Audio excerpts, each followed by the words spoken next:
Hello and welcome to the One Football fan reaction show the Newcastle Fans TV fan reaction show sponsored by One Football. Definitely go check out the app. I use it a lot to, not look at stats and stuff, but they have, like I said, a bunch of free games from other leagues around Europe. So if there's a prospect that everyone's talking about from Czech Republic or Slovakia that big clubs are keeping their eye on, you can go watch those games for free.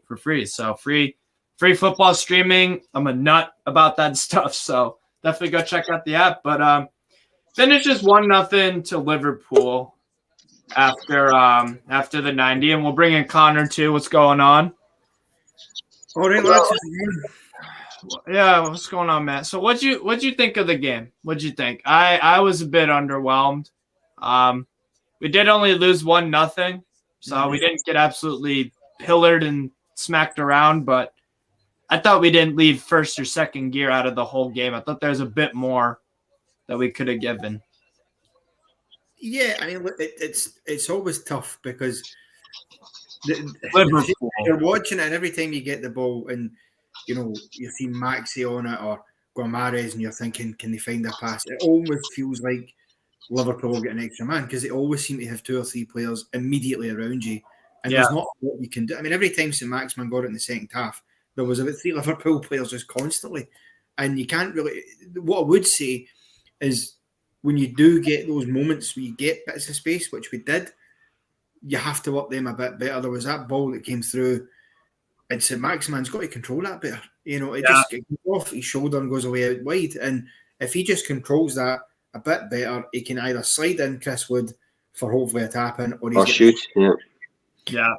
And those are moments you're not getting that often against teams like Liverpool. So in that respect, I think we had to be a bit tidier. But I think generally, if you come out of a game against a team like Liverpool, you've only lost 1-0, and you've maybe not played your best. I think Liverpool didn't either. I don't think Liverpool played their best either. The annoying thing, though, is Connor's just made a great point there, though, that ASM, if he takes that touchdown, he's got 2 choices. He's got slide Chris Wood in or take a shot. He can either cut back on his right foot and hit it, or he can hit it with his left foot. He does neither, and he gets freedom of the pitch a little bit for Newcastle, where he doesn't have to. He's always the furthest up the pitch when he plays that position for us. So we're giving him a little bit of freedom, not tracking back. To keep him fresh for them moments, and he's not delivered in that moment, and that's a frustrating thing. I mean, it's not an easy ball to control. We're not saying that it's a 10 out of 10. Yeah, but Connor's made a massive. For me, it was the disappointing part of the match. For me, that was the point when I thought we could get a point here. Yeah, I also think it was the wrong decision from Eddie Howe to not play Chris Wood from the start. To be having Joe Winton up there as the sort of in that kind of centre forward role, to me, I think was the wrong decision. I get why he done it, because the main focus was frustrate Liverpool, and then maybe we're on with the last half an hour, 20 minutes, as he did, and try and nick something. Problem is, we have seen under Bruce, when he tried to do it the time again, Joe Winton just can't play that position. He's been fabulous since Eddie Howe came in, but in that position, that's not Joe Winton's strongest position, and you've seen that because throughout the game, most of the time he was getting the ball, if he was winning it back, it was challenges in the middle of the pitch where he's at his absolute best. And it's frustrating because how many times we had it down the wings and just passing it back and forward up the wing, and there's no cross coming into the box, and you're screaming at the television because you're going, somebody has to be in that middle to get across the way. Don't get me wrong, there were times where I felt Joe Winton and that were there, and we just weren't crossing it in. We're trying to pass it around too much. You're playing Liverpool. You're not going to pass the ball around Liverpool. Sometimes you just have to go good old-fashioned Route 1, old-school football, get a ball in it and get somebody's head on the end of it, really. Yeah, I think in reflection, Steve, we'll look at the game. You've got a Liverpool side who are arguably, I mean, whether you prefer to watch Man City or Liverpool, either way, they're as good as each other. Yeah, they are by far the 2 best teams in Europe by a mile. Villarreal didn't show any style of football or anything on Wednesday or Thursday. Sorry, Wednesday I think it was. They didn't have a go at them at all, and they lost 2-0. We've had a go a little bit in the first half, and we've only lost 1-0. Yes, okay, there's been a couple of moments that went our way, and people will say Dubravka's had a great game because he stopped Jota 3 times, but I think all but one of them was Adam. I think you just got it's a 1-0 loss against Liverpool. Let's look at the positives. Yeah. We haven't got City on the side. We haven't got Wilson in the side. The thing is, we talk about what you things go your way, but what we saw in that game today, you posted it in the Discord chat, and then you're right, is what you see every time you play teams like Liverpool or Man City right now. It's those soft little fouls that aren't really fouls. They're wee nudges, or there's a wee bit of contact. You can't make contact with Liverpool and Man City players. Bro, even the commentator, this is the thing that annoyed me as well. Even the commentators in BT, when the ball came in and Manny, just before he came off, obviously catches Dubravka. He clearly catches him, full studs up on the ground. Red card. Anywhere else on the pitch, that's a red card. And I'm listening to the commentary, and I can't remember who the woman is, and she's saying, I don't think there was much contact there. But are you not watching the same? For me, that's a red card, and I think Jurgen Klopp probably felt that as well. That's why he was immediately off the park. Maybe he had that lined up, but I think he was quite happy to go get him off the pitch before they can take too long to look at this VAR decision. Because for me, I mean, I'm not saying we did change the dynamics. Yeah, but the lady just conceded in her second breath that there was contact later on, but there's nothing made of it. And I'm sure you'll agree with me. If that's the other way around, that's getting checked. Oh, absolutely. No question about it, and it should be checked no matter what. But that's the problem. It's Premier League refs, bro. I don't expect that. We'll have to experience. We're not saying that we're not saying it should be a red card, but what we're saying is anywhere else on the pitch, if you hit a player at the top of his knee, then he's getting checked. Talking about what's his name? Mane, yeah. Mane's been lucky a few times to escape red card. The other week. Yeah. I'm sure it wasn't it when Joe Linton reacted again. Was it Keita? The hand was in his face when he reacted. Why is that not being checked? At least these are the things you just don't get, and not just things like that. We've seen it before. How many times we've had this chat this season when you look at the Chelsea game when Murphy's clearly had his shirt ripped off his back basically and he's pulled to the ground, not even checked by VAR. You look at the one against City earlier in the season at home when Ederson clearly wipes out Ryan Fraser. There's no two ways about it. It's a penalty. No, Stefan. And again, their excuse was, but the ball was out the way, so it doesn't matter. That's not the rules of the game, though. So when you just know when you're playing these teams, you're not getting, unless it's absolute blatant and they've no way of wriggling out of it. If Sadio Mane takes his boot off and starts assaulting people. Yeah. That would be, it has to be just to be sure, but yeah. I'm not even like I'm just thinking you get maybe as time goes on, as we start to get better and buy bigger players in, that'll start to slowly change because let's be perfectly honest here. This is the level we want to be competing at. We want to be able to compete with Liverpool at some point instead of getting into these games every time you play them twice a season going, we're probably going to get beat, but let's have a go. You actually want to go into these games and go, Question for you, Connor. There's been a lot of reports about Targett being considered for an England call-up and Scotland's trying to persuade him to go to Scotland. What do you think would be best for his career? Not for us, but for him. I think, personally speaking, I don't know how he thinks or what his roots are to Scotland, but he could have a good career playing for Scotland. Well, I mean, look. Problem is he's a left back and Scotland have plenty of left backs. Well, but Tierney could play as centre half, exactly. Tierney could play as a left centre back. But the problem is Aaron Hickey also at Bologna. He's having a fantastic season for them. Who did Aaron Hickey play for? He played Aaron Hickey. Yeah, he played for Hearts. He played for Hearts. Oh, Dundee or something, wasn't it? Dundee, Aberdeen. No, I think with Scotland he'll get more opportunity. He will get more caps. That's what I'm thinking. You just want opportunities, don't you? We've got flexibility with him in terms of, as you see, Tierney can play centre half. Robertson, sometimes, in fact, one of the things that Steve Clarke tends to do with Scotland at times is he'll have, Tierney playing the left back, and then you'll have Robertson almost playing like a sort of left wing back kind of role. You know, going further forward. So you could easily do that with Targett.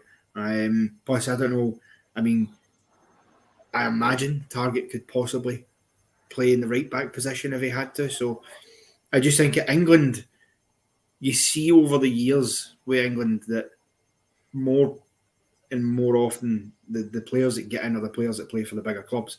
It's very rare to see somebody who's not playing for a club in the top 6, 7 or 8 in the Premier League actually in. Well, but then again, Everton are struggling. But Everton, the argument is you could say that Scotland are better at left back than what England are, in a sense that Chilwell, Shaw, or Trippier. I mean, Chilwell's going to come back from injury. Shaw's been all over for Man United at times this season. So, I mean, Targett, if he could get a run, he could.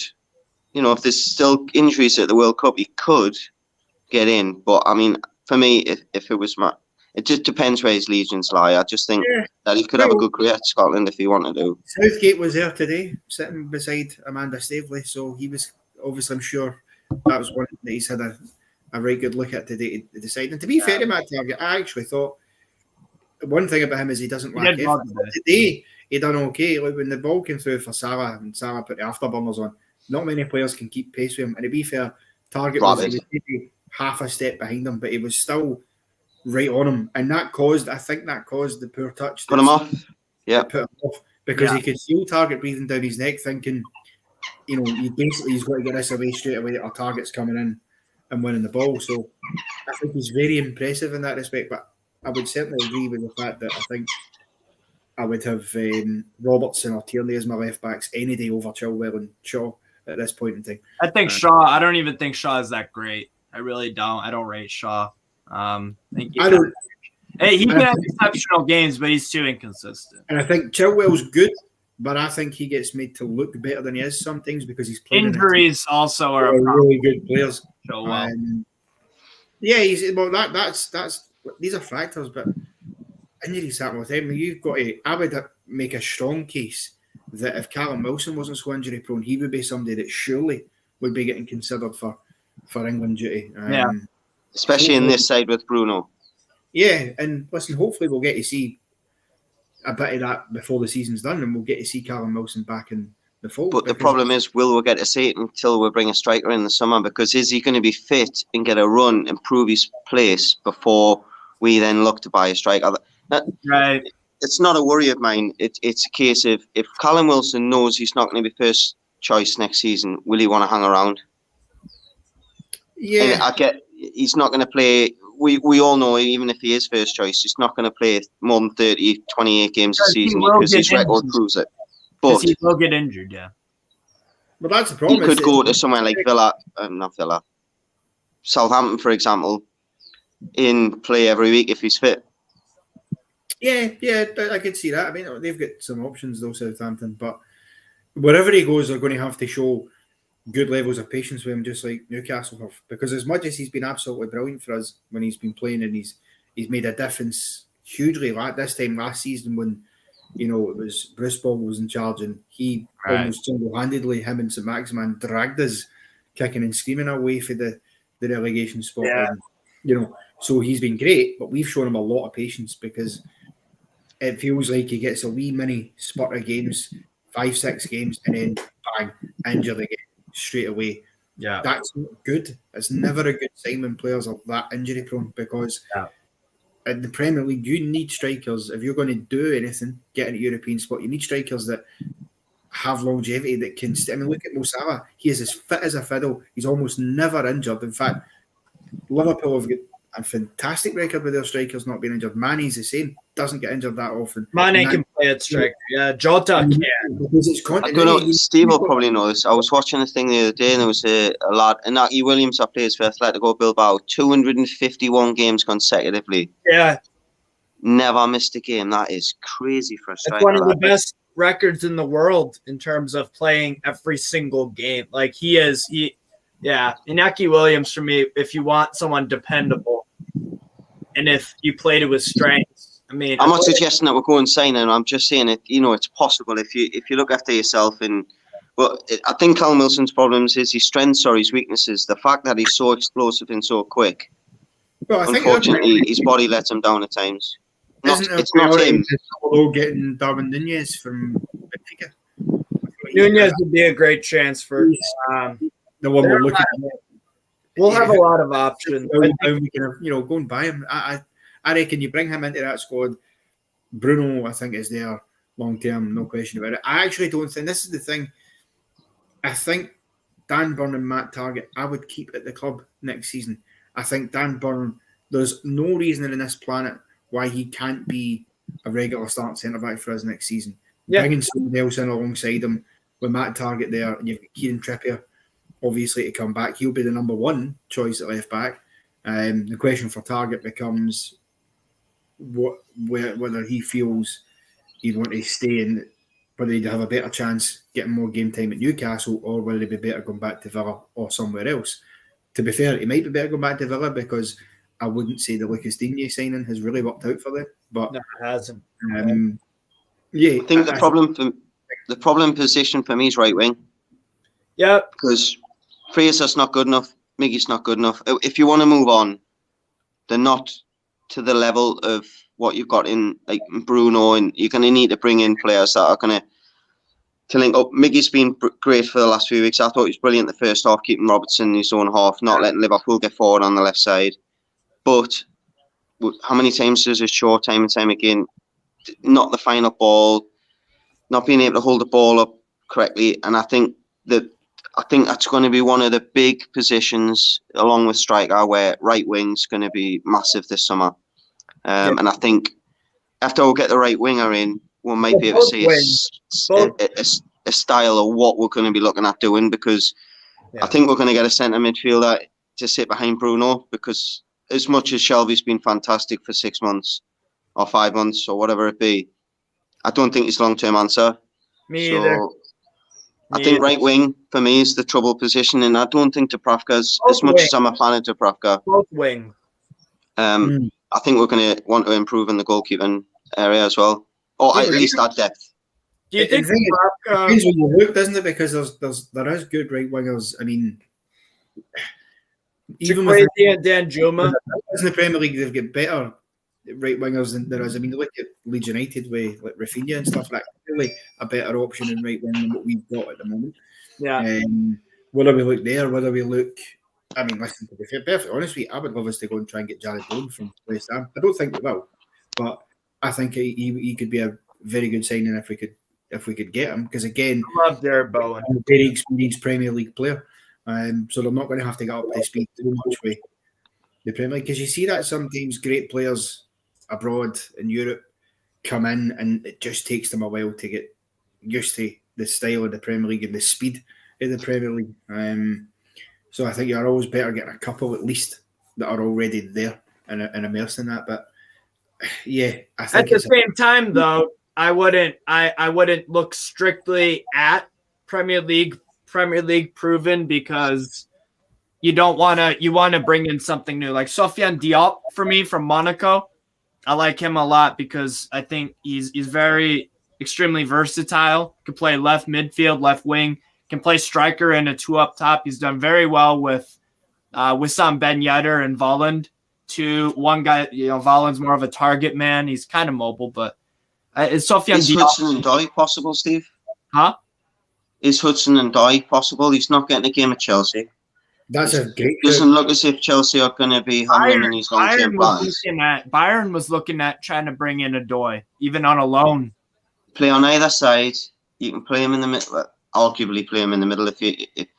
I just think, if you're looking at people that's going to be versatile, he'd be someone that I'd look at. I'm not saying he's top of the list or anything like that, but I just think we need something different on the right side. I really do. I think everything, we're always looking. When Bruno gets the ball or anybody else gets the ball, Joe Linton's always hanging over ASM. We never have a switch out to the right. We never go down the right, first choice. We need something on that right side. Miggy's brilliant when he's there to track back like you did today. Yeah. But in games where people are sitting behind the ball, we're going to have more of the ball. I don't think Miggy will work in that situation, or Ryan Fraser, personally. Quality-wise, yeah. Fraser's capable of having great games. But I would say he's not a bad shout. I also think, you know, it depends where you want to go to, doesn't it? Because do you want to go younger in terms of, could we maybe look at nabbing Bukayo Saka from Arsenal? Or do you maybe Steve knows what I think of Saka. Yeah, well, if you either that or you could look, you know, abroad, and I'm thinking somebody like Angel Di Maria at PSG. He's a Geordie as well. You know, wouldn't be a particularly, I don't think, expensive at his age at 34. His contract's expired. He's leaving PSG. So. Exactly. Well, that's my thought process. So how much wages are you going to have to pay him at 34? Still a decent one, but with his contract expiring, I think that would not be a bad Lingard at right wing, no thanks. option to look at least. No thanks. No thank you. I wouldn't have Lingard on a free. For me, yeah. I wouldn't. Nah, I'm not a Ling. Nah. I would much rather go first. But if we're looking on the right, especially Andy, I've talked to you about Benjamin Bourigeaud from Stade Rennais. He is the French JWP. I'm telling you, because this guy, he's great center mid, excellent on the ball, always passes forward. He's got excellent vision. He tracks back, wins the ball. He's been playing as a winger for Rennes usually, and he's been excellent. And Martin Terrier would be another winger. He's got 21 goals in Ligue 1 this year. That's 2 behind Mbappe. Terrier would be another guy I'd love to go for. But Bourigeaud for me, that would be an excellent. He's hitting the prime of his career at 27 too. So I think I've seen him a little bit, but I can't say I'm up to speed like you are with him. I just think we're going to try and get a couple of English players as well this summer to try and get that, because we've got a lot of South Americans in the team. We've got to try and get that core of English. And like Connor said, Saka for me we had a conversation on the phone a few hours. Dream. About 3 hours. Saka was well up on my list. Jeremy Doku. We've seen. Doku, Oh yeah, he's explosive, and that's what ASM needs to do. Yeah. He just, and the thing with Doku is he doesn't turn the ball over that much. Harvey Barnes, even if Leicester aren't going to show any ambition, I know he's not a right winger, but you can switch ASM. Sorry, Connor. I'm saying, the problem is we don't know right now just how much money the owners are going to be willing to spend. I mean, they've said £60 million, but they will internally know that it will be more than that. That's just to kind of perhaps assuage public-facing wise, because you can't spend just, £60 million in the Premier League really isn't going to do an awful lot for you. So they will need more than that. All of them have spent more. How much they're willing to spend, if they're willing to spend that, or a big amount on one player and then bring in other players that are maybe a bit less, because there are plenty of players that you could talk about. You talk about English core. I'd love to see us bring in somebody like Jude Bellingham, but I don't know if we can pay that kind of money. That's the problem. And we're living in dreamland there with Jude Bellingham. Connor, he's on the same level as Ford, and that boy, he's unreal. Yes, but we are a team on the up with a good bit of momentum behind us. Borussia Dortmund just now are a team very much sort of slumping a bit. They're not, they're kind of on. They are slumping. They're losing to Bochum right now, actually. Any player will go to any club for the right money if they feel they've got a chance, especially when you think next season, surely, maybe I'm speaking out of turn, but surely next season we have to be looking at getting one of those European spots, even if it's just, Conference League. I would take that. I would take Conference League 100%. Europe. It provides a great opportunity to get into Europe, I suppose, because you finish 7th or 8th, you could still get a Conference League spot. So I think that should be the goal for next season. Yeah. And if you're going to do that, we're going to have to be a bit ambitious in trying to bring in players. I took Schick up top and Moussa Diaby from Bayer Leverkusen, who I rate very, very highly. I think Diaby's excellent. Yeah, I have got to say though, me and Steve had a conversation a while ago, Connor, and I was sitting, and everyone's saying about Newcastle and they bought the safety and giving it all this. My argument is, True Geordie had a show a while ago, and I laughed at it when I watched it. Yeah. But what he was saying is the top 6 need Newcastle. Yeah. And what he's saying is financially, Liverpool have bought fantastically. They went and spent big on Alisson and Van Dijk, but that could go wrong. They could go in and spend 75 million next time and it go wrong. Man City can afford to do that. Man United can't afford to do that. Chelsea can't afford to do that. The only team financially in the next 5 years that's going to be able to capable to be able to keep up with Man City is Newcastle United. Yes. Financially wise, if we can get Europe early enough, we can keep up with them financially. Man United can't do it. Liverpool, if they keep Klopp and they buy well, which they buy smart. What a job he's done there, by the way. What a job. Fucking unreal. Unbelievable. But the only team, muscle-wise, financially, that's going to be able to keep up with Man City in the long term, 10 years, 15 years, is us. They need us. Unless, yeah. 100%. Otherwise, Man City's just going to run away with things because as good as Klopp is, he can't keep buying players like he has. Like, I mean, we've all spoke about Diaz. Everyone knew he was a great player. But players like Keita, Robertson, you don't buy them cheap very often. No, you need to have some insane scouting and good bargaining with other clubs, good relations. There's going to be a player that we buy in 5 years for good money that's going to flop. I would agree with that though, because I think there's a rank hypocrisy around the media and how these things are covered, and it's easy to say, well, I spent £100 million, so they should be saying, yeah, but actually what Eddie Howe and Jason Tindall have done and what we've done is we've spent that money very, very wisely. Because let's not forget, Steve Bruce spent £90 million his first transfer window. People forget. That's not even 10 million less than what we spent there, because it was just under 100 million actually we spent.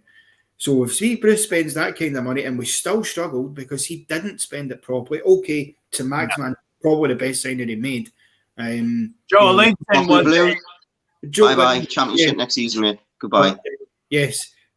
You'll be 5 points adrift, but at this time in about 2 hours, I think. They're Burnley versus Watford on in a few minutes. It proves the point that money isn't the be-all and end-all. It doesn't guarantee a damn thing. Everton, to speak on Andy's point about... when you see the way they salivate over Man City constantly, I mean, I get sick and tired of the amount that Man City gets, how good are Man City, they're going to the rest of they're absolutely, it's amazing stuff. And you're going, right, but then you're losing. You can't say that and have a go at Newcastle for now being the richest club when the only reason Man City are where they are, because let's be clear, they were a smaller club than Newcastle before they were There's no question. So they got there by money, because that is what you need to do in football. And that's okay. That's okay. How many big players did Man City buy? For being hypocritical around it. To be fair, any club in the world, if you had a billionaire take over, you'd want. That's what any fan in the world, any club. Everton, a prime example that money doesn't solve the problem. The recruitment has been terrible. Everton has spent actually more than Liverpool over the past 5 years. About 100 million more. Yeah, it's absolutely nuts, and they haven't made Europe. They made Europe once in the past. I think it was 6 years ago. It just now that a couple of the players are missing for other reasons, but oh dear, yeah. But that's the thing, though. That's why I think people too often like to. Some players, I think, in January looked down their noses at Newcastle a bit, and I think it's come back to biting on the backside now. I totally agree, Connor. By the way, Sorry, go on, Steve. No, I was just gonna with I'm looking at bets right now. Watford are somehow favorites against Burnley, so that's $25 on Burnley right there to win. Watford at home. Watford at home, but they're. I think Burnley will win that one. To be fair. Well, I'll tell you, see if Burnley win that, I reckon Everton go down, because that'll be a 5 point gap. And the thing is, Everton are playing Chelsea, I think, this weekend. No, Chelsea are in great form, but even a draw wouldn't be good enough for Everton. No. And what it means is Burnley then play before Everton again next week. And if Burnley were to win that, assuming Everton lose, they could actually, in theory, be 8 points speed of Everton. Yeah. I just think that's too much for Everton to claw back. Everton are in it, mate. They are in deep trouble. The only other team I can see getting pulled in little Leeds. I told all of you this in January about Everton. The look of the players, the way they were playing, the negativity around the club. That's the other thing too. Like, you can't. Here are two things why I think Everton are going down. First of all, that financial stuff is going to bite you in the ass eventually. You can't spend that much money and be in that position. That means something is extremely wrong at your club, right? And second off, they haven't won a Premier League away game since August. You can't. I read a stat, Steve. There's 26 plus players in that Everton side that have signed for more than £25 million. We've only got Miggy, Joe Linton, Bruno, and Chris Wood. That's it. That's cost for more than 20 plus million. That it just shows your recruitment. I'm not saying Chris Wood's been a fantastic signing. We actually could have a huge say in how this season ends up, actually, because we're playing Man City next week. Now we probably will get. We play Burnley on the last day. Well, that's what I was going to say. Now we'll probably get tanked by Man City next week. However, any game of football you're in, there's always a chance. If we took something from them, that could cost them the league. And then last day of the season, we're at home playing Burnley, which a lot of us feared in January before Eddie Howe came in could be a straight shoot decider for relegation. But actually, if they're only a point or two separated from Everton, that really could decide, the relegation battle. So we could have a massive hand in deciding who wins the league and who gets relegated. And let's see, you're after Richarlison. To say, look, I'm just putting an argument out there. Look, if you were interested in signing an Everton player, right, and you're playing Burnley last game of the season, and if you beat Burnley, Everton might stay up. And there's got a release clause in Richarlison's contract saying if he gets relegated, it's say 35 million. If he isn't, it's 50 plus. And you've got an agreement with his personal terms done. Are you gonna? I'm not even sure. I'd rather just go out and win the game. Personally, I would.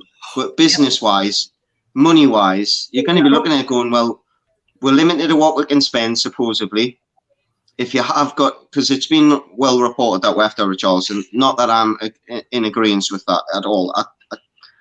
I think he's a good player, but I don't think he suits us because then he plays in the SM's position and it throws everything up the air. One thing that I give Richarlison a lot of credit for is that guy I've never seen him give up.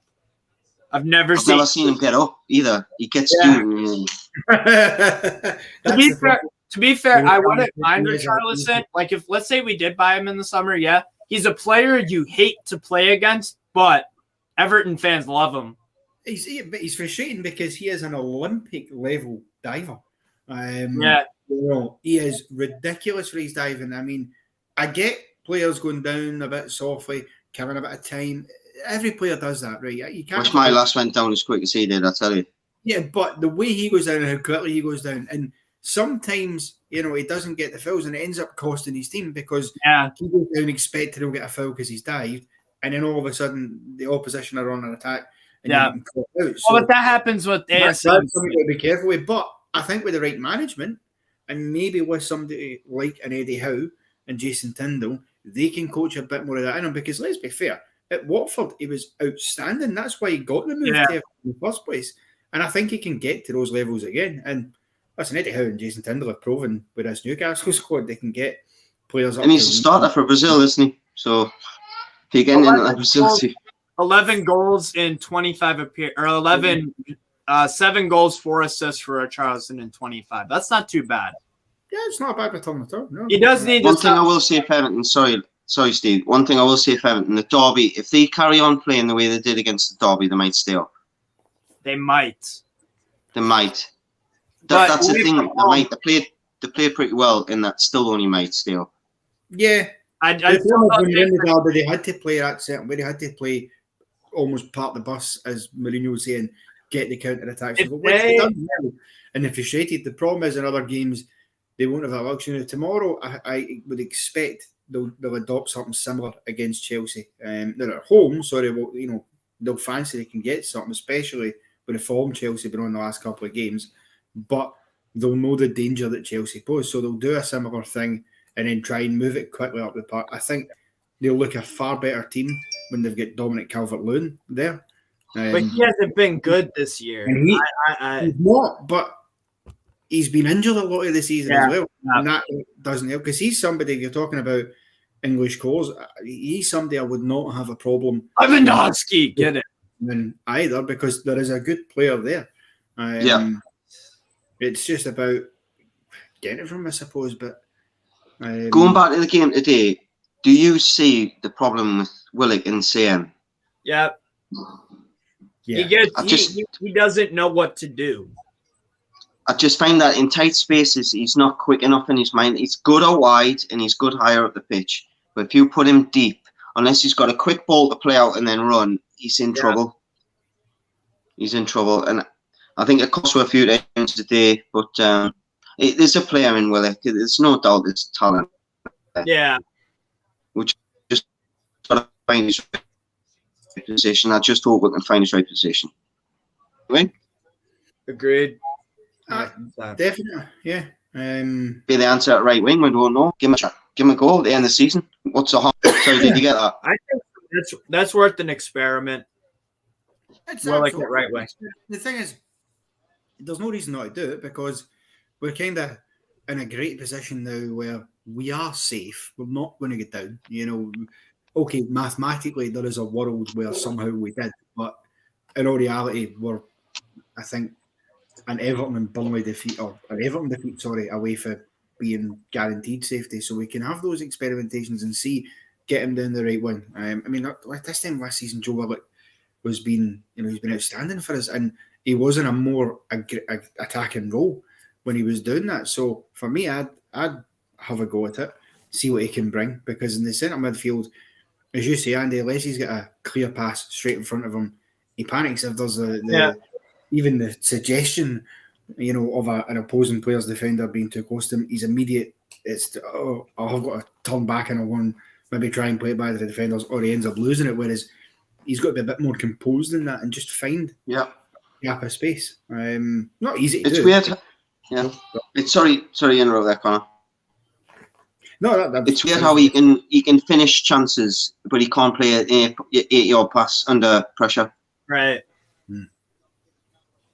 That's something that's why Bruno's so important. That's why Bruno's so important to this team, because his decision making and his technical quality, he has it at the same time. He can play any kind of pass that you want under pressure. Sorry, Connor, the internet was doing this. Sorry, I didn't mean to interrupt you, mate. No. I think, but you know that the great thing that we've got going for us just now, for the first time in a while, teams are playing us. And there is a couple of players that you can see from the get-go, like today, particularly the Liverpool's defenders, that from the get-go, they had identified these are the big threats. Not give them, and Klopp has told them, don't give them an inch of space because they can harm you. And that what you saw when ASM got on it, and they were quickly to be right around them and get a couple of players there because he's seen that danger. And it was the same with Bruno. He'd been identified as a real potential thorn in their side as well. And you want that. You want to go into games giving teams something to think about before a ball's kicked. To go, we identified that's a risky play. We've got to watch for that. And for too long, we've not really had that aspect. Watford have just scored. I think the warning signs are there for the teams that both were. Fucking Watford. When you consider Trippier's got to come back, Wilson's got to come back, and then there's going to be recruitment in the summer, regardless of how crazy we go. There's going to be recruitment, and there's going to be outgoings. So there's going to be money developed from the outgoings, and I think it's going to be more case of a wages basis. Even if we're getting nominal fees for the likes of Gale, Dummett. Would I keep Dummett? I probably would, just for the sake of he's a Geordie, and it's going to be good for the dressing room. But there's players there that if they're on £40,000 a week, that's £2 million a year that you're saving in wages, and it's going towards the financial fair play. There's going to be, I think there's going to be at least 6 players leave. You're probably going to be looking at about £10-11 million in wages saved this season. Agreed. So, Jake Scott, our defense is good. We need an attacking midfielder of good quality, Paqueta, and a decent striker. Yeah, I think he's spot on. Games. If we got Inaki Williams, he can play every single game of the season because he's done it in the Premier League though. That's a problem. He probably play 8 games in the Premier League and injured because it's a different pace. Inaki Williams is rapid, bro. He is rapid. He's strong too. He's phenomenal. I really like. Be interesting to see if that's more to say about him or is it more to say about La Liga. I mean, Coutinho wasn't great in La Liga. Coutinho wasn't great in La Liga for Barca. So you've always got to be careful, haven't you? Because you know these players are brilliant in the leagues they're playing in, and he might well, could come in and could be amazing here. But we all thought that about Mitrovic because he had a fantastic record at Anderlecht in terms of goal scoring ratio, and he was banging in 30 odd this season for them. Mitrovic too for Serbia came here, done well in the championship for us, admittedly, because he's a championship quality player. But came up in the Premier League and did nothing. And you'll see that with Fulham, the first season he didn't do much. But then this season he scored something insane, like 42. Yeah. But that's because he's playing at a level that suits him. And you could argue that that's because the Belgian Premier League is probably on a par with the Championship in terms of the levels that they play, albeit they do have some teams that get into Europe from time to time and do okay. The biggest compliment you can give Mitrovic at that time was, what was he, 2021 when he came to Newcastle? Yeah, I think so. All the hopes was pinned on him as a 21-year-old. Yeah. And what? In no disrespect, we had a half-decent side that midfield. We had Sissoko, World Cup winner. Wijnaldum. I think we got Townsend in the January. We had a decent squad that year, and I mean he still got 9 goals, but he was in and out of the team. He was mainly a striker, and I just think his sendings off were the thing that put everyone off because they always thought he's going to let her down. He's proved. I know his disciplinary record's not the best still, the yellow cards and whatnot, but he's proved that he can be trusted not to get sent off time and time again. The only thing I have with Mitrovic is I love the guy. I think he's brilliant to watch. I love watching Fulham when he scores. He's brilliant. He interacts with fans. He dictates your style of play. You play Mitrovic, you have to play a certain way. Yeah. 100%. Well, that's what Serbia does. Serbia, they play around Mitrovic, and he does phenomenal for them. I mean, he's got 40 or 50 plus goals for Serbia. He can score goals. There's no doubt, but it's all. He's probably going to be out the side soon as well for Vlahovic or whatever you pronounce his name at Juve. Vlahovic, yes, probably. I mean, what I will say is that he's responsible for partially responsible for one of my favourite memories as a Scotland fan. Right. When big David Marshall saved his penalty. Yeah. That was a brilliant occasion. But no, I think that's the thing with players like that. It is trial and error. And we'll go through that period of time where, just like City did in the early stages when they were first brought over, where a couple of players come in, don't really work.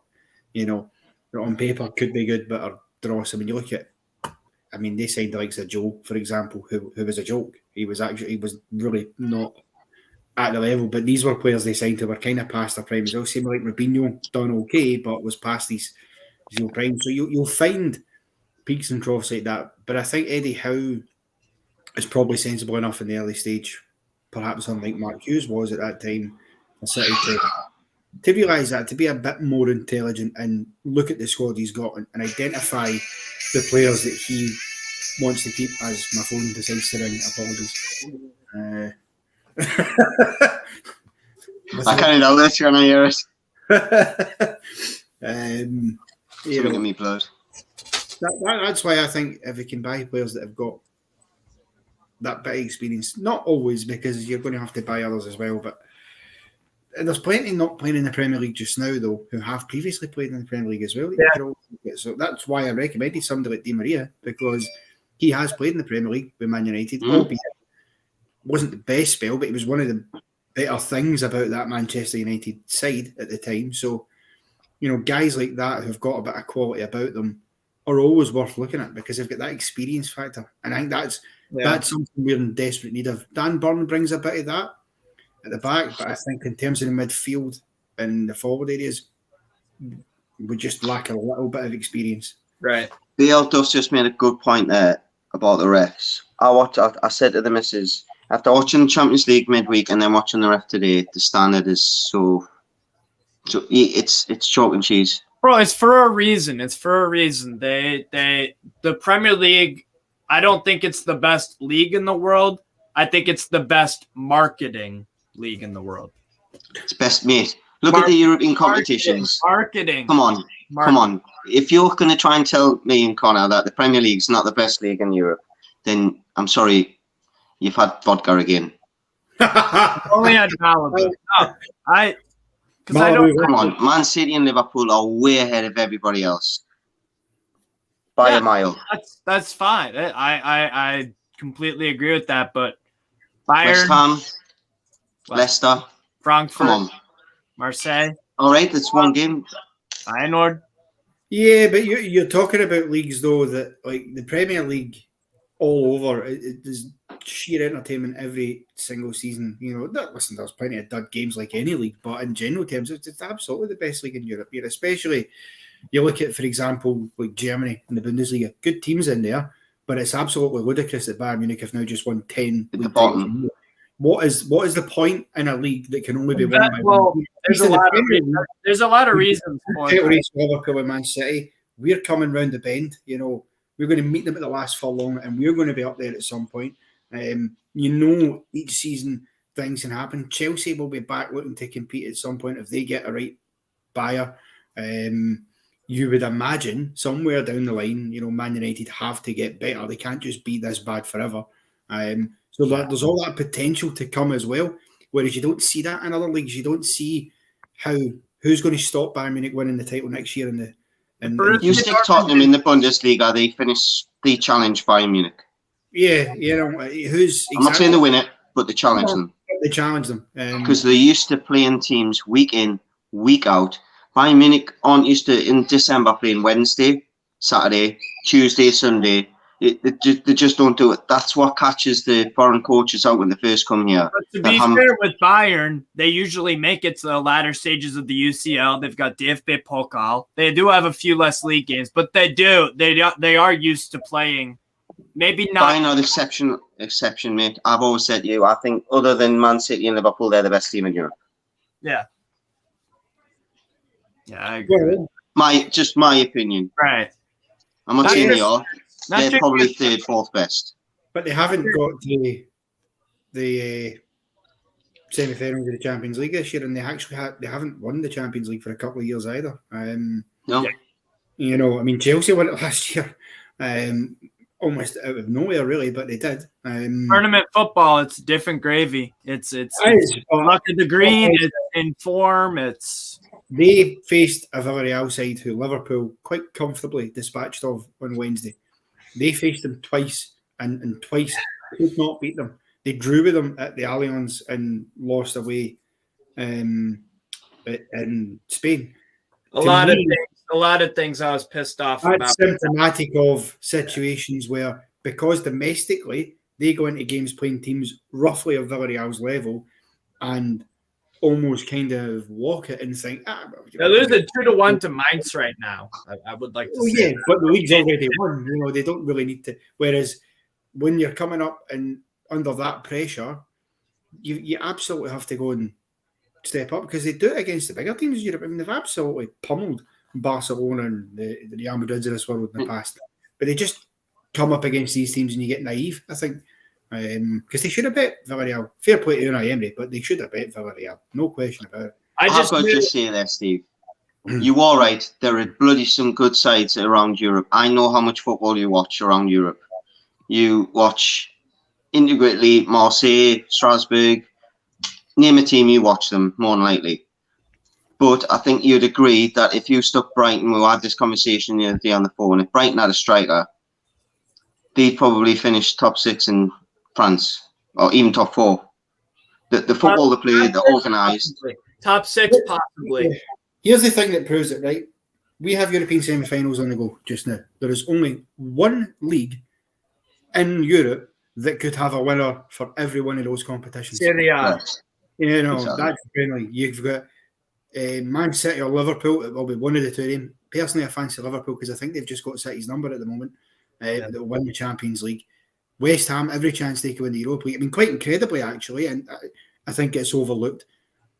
Albeit both are behind and need to come back. Yeah. You have a situation where you've got an all-English final in the Champions League, a British final in the Europa League, because you could have West Ham Rangers, obviously. Again, they're both one goal behind, but that can be overturned. And then obviously you could have Leicester playing, and so you could have either Marseille or Feyenoord, yeah. In the 5 out of 6 teams in the finals of European football this season could all be from British shores. 4 of them being English and 1 obviously being from up here. That's remarkable. Yeah. It's absolutely outstanding. And that shows why the Premier League is the best. And I think, and I've said it for years, is why I think Rangers and Celtic should be allowed to come into English football, because I think what they would bring would be absolutely phenomenal. Scottish football would suffer a lot. Can I just say as well, 2 of the other teams that's still in the big competitions have managed in the Premier League as well. That'll help them. Emery, Mourinho. Yeah, exactly. They know if they can get their teams organised good enough for the Premier League, it's going to beat a lot of teams. Yeah, absolutely. And that to me proves it. Until other leagues, and listen, other leagues have had dominance in Europe before. Spain had dominance. Real Madrid. Yeah. Real Madrid were, the Champions League was basically their trophy. Sevilla, the Europa League was their trophy. They were winning that all the time. Italy was great when I was a kid. Yeah. Lazio, remember that? God, Jesus, that brings back memories. I'm not too old. I'm older than you, so obviously. But it is, that happens. But just to me, I'm sorry, nobody, and I say this as a Scotsman who should be generally opposed to the English league being the best one, but it is the best league. There's no. I guess I just don't know how to define. I don't know objectively how I would say what is the best league. Well, I think Premier League is the best market. What other leagues do you think draw in fan bases from such far and wide in the world? Bundesliga. There's not as much. There's a case for that. Bundesliga. The thing is that they have a higher fan attendance in stadiums, like almost. Because they charge about 15 quid a ticket, mate. Yeah. Plus, that's for the £60 here. We know Newcastle United. You've got yourself from America. Obviously, I'm just up the road here in Scotland, so it's easier. But then you've got the guy in the chat earlier who was from Nepal. You've got Brandon from the Netherlands. Loads of others. And that's just for a club like Newcastle, who are not, at this moment in time, one of the title chasers or one of the main teams in Europe that you could see all the time. Never won a major trophy in 50 some odd. From Mainz or Freiburg or Frankfurt, even, Frankfurt actually have, to be fair, they've got a good fan base in the US. Like California. California is a hotbed in Florida too. I think Connor's just hit the nail on the head. As Sir Alex Ferguson said, that small club in the Northeast can grab such a crowd worldwide. I mean, how many people have we had on this channel where we've been doing a fan reaction? There's people from Zimbabwe, from Trinidad and Tobago. There's people from all over come on this channel. Do you think they do that from Atletico Madrid even? I bet they don't. Yeah, but and they're a big club in Europe. I think we get undersold on Newcastle. I was listening to, I don't know why, but I was listening to Talk Shite Radio, and they were talking on the Jim White and Simon Jordan show about would Everton be the biggest club to be relegated if they went down? And in the Premier League era. Yeah, but here's the thing on the Premier League era, right? And Newcastle were mentioned because they did go well.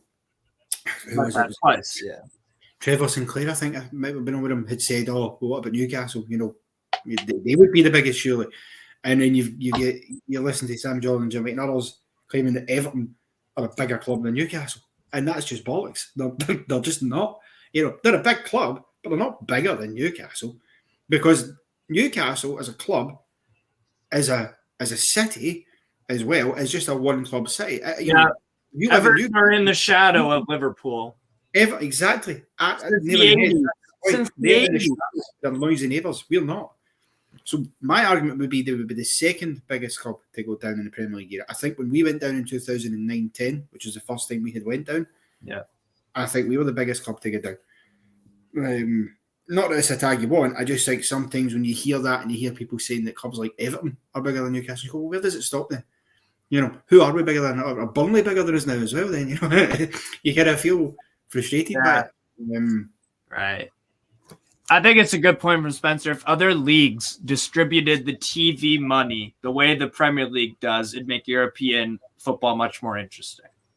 And La Liga, to be fair to their credit, they now have a salary cap on certain wages. So, and I think we're seeing that because Barcelona are still not necessarily right now at the time of speaking. They're not guaranteed mathematically yet to get Champions League because they've been losing games on the bounce. Frankfurt beat them. Rayo Vallecano. I forget who else beat them at home 1-0. Yeah, they've just lost the last 3 games at home actually for the first time in a long time. Yeah. Well, what's we'll end the show soon, but what's your big takeaway from today?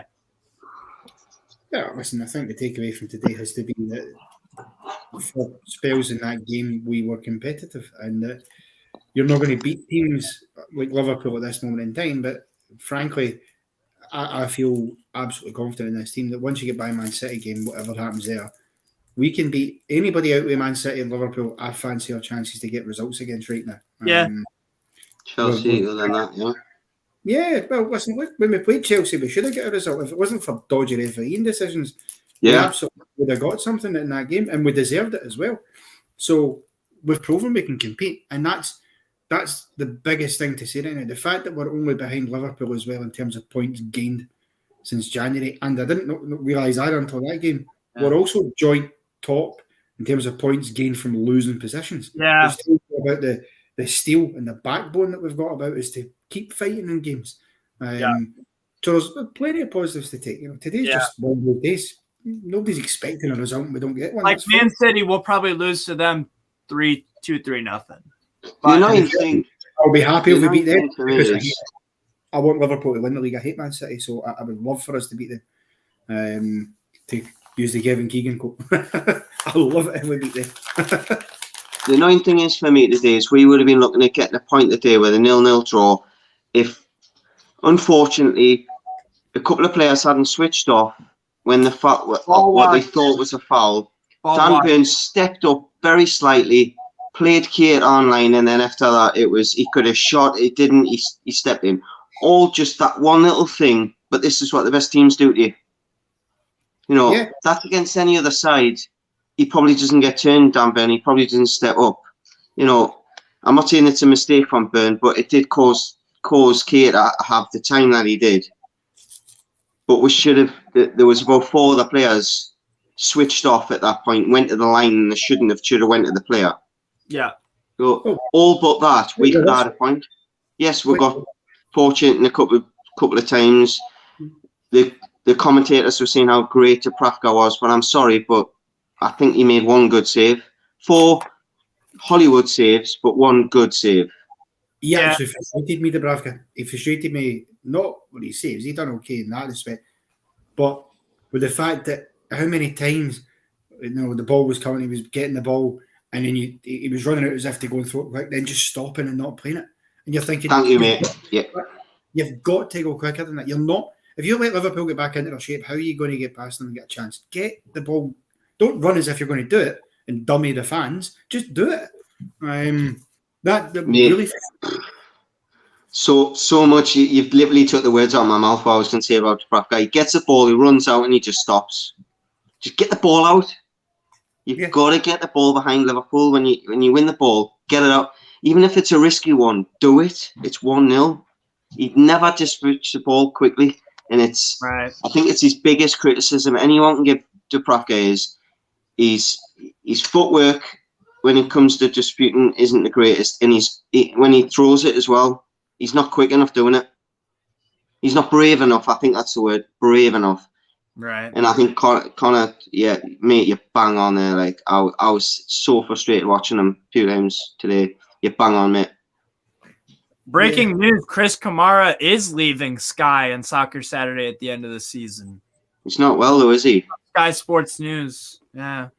Unbelievable. Someone said he wasn't well. Wow. But listen, you've got to wish him the best. I was going to say that you could argue he's not been well for a long time, but that was Unbelievable, yeah. He's actually unwell, but no. Yeah, Cammy's brilliant. He's the source of many a great football meme, and always will be remembered as that. So yeah, good on him if he wants to just to put the feet up and take it easy now. Easy hand that, because they've got loads of change coming anyway. I mean, Jeff Stelling's leaving and all that as well. They're kind of, you know. What a moment, though. hard. Yeah. What a moment. There's been a sending off. Has it? Can't write it, can you? Read. I mean, literally, has it? I thought he's been subbed. Yeah. Brilliant. Gotta love it. Instant counting them. But yeah, we'll end it there, and I'll end it with again our word from our sponsor, OneFootball. Here's Lee with that. Hello everybody, welcome back to Newcastle Fans TV. We are pausing the video there to tell you about our sponsors today, who are OneFootball. OneFootball is the best app out there. It really is. We use it when we're at the games. We use it also when we're on live streams because it has up-to-date pings. Tells you when Newcastle have scored. Tells you about incidents during the game. And it also, you can check the app for all the stats about the games. But even better, you know what it's like over the summer. It's going to be ram-packed with transfer rumours. OneFootball puts all of the articles across the web into one place for you. Download it. It's free. The link is in the description. And thank you to OneFootball. And thanks also to everyone who's commenting. We got 91 viewers, had like 100-something watching us at a time. So definitely hit the like button, subscribe, share the videos around. Hit the notification button so you know when there's a video coming. That's the main thing. Absolutely. But thanks everyone for your support. And because there will be people watching in a few hours from now. So thanks to those people. Exactly. Yeah. Yeah. Away the lads.